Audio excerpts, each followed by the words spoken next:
আসন্ন পবিত্র কুরবানির ঈদ উপলক্ষে ঢাকা পলিটিক্যাল মাঠে যে গরুর হাটের আয়োজন করা হয়েছিল সেখানে সর্বোচ্চ ডাকে টিকেছিলেন জায়ান্ট এন্টারপ্রাইজ, কিন্তু সেখানে বৈষম্যের শিকার হয়ে অদৃশ্য কোনো হাতের কারণে, অদৃশ্য কোনো প্রেতাত্মার কারণে সেই হাট তাকে বুঝিয়ে দিচ্ছে না ঢাকা উত্তর সিটি কর্পোরেশন।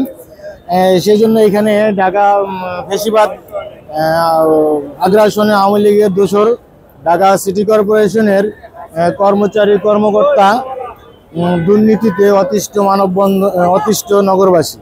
কিন্তু আসলেই যদি নগরবাসীকে যদি সিটি কর্পোরেশন পর্যাপ্ত সেবা দিত তাহলে এই একজনের ডাকের হাট আরেকজনকে দিতে পারতো না। এটা একটা বৈষম্য। দেশ থেকে মানুষ বৈষম্য বিদায় করার জন্য ছাত্র জনতার আন্দোলনে দেশ দ্বিতীয়বার স্বাধীন হইল, কিন্তু এই বৈষম্য তো আর বিদায় হলো না, বৈষম্য রয়ে গেল। তার জলযন্ত্র প্রমাণ ঢাকা উত্তর সিটি কর্পোরেশনের সর্বোচ্চ দরদাতা হাটের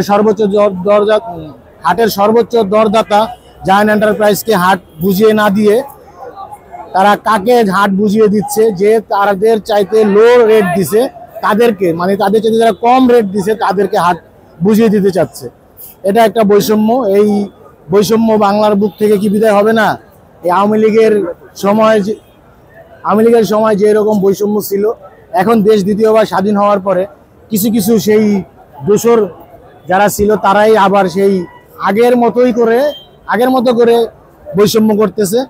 এখানে মানববন্ধনে আসছে জায়ান্ট এন্টারপ্রাইজ তার এলাকার থেকে লোকজন নিয়ে। এই হাট উনি অনেকদিন যাবৎ চেষ্টা করতেছিল, এই হাটটা তার নেওয়ার ইচ্ছা ছিল এবং তিনি সর্বোচ্চ ডাকে উনি পেয়েছেন, কিন্তু তাকে সেই হাট বুঝিয়ে দিচ্ছে না। এটা আওয়ামী লীগ ফেসিবাদের কোনো আগ্রাসন থাকতে পারে এখানে। তাই এখানে মানববন্ধন ঢাকা উত্তর সিটি কর্পোরেশনের কার্যালয়ের সামনে এখানে মানববন্ধন করা হয়েছে।